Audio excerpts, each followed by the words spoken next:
Hi everyone, this is my mother chatting with the children. We're going to feed the fishes in the fish pan. So bababa kami.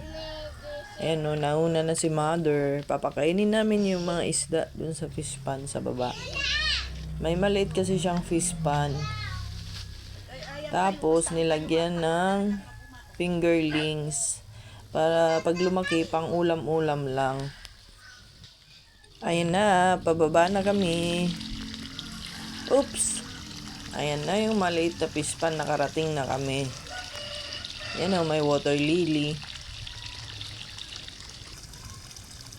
Yan, tapos may alaga yung kapatid ko na fish koi.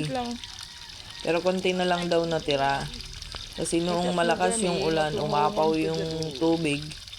Sumama yung iba. Umagos, tinangay ng malakas na agos ng tubig. Ayun o, may orange. Nakikita nyo. Nag-umpisa na si mother magpakain.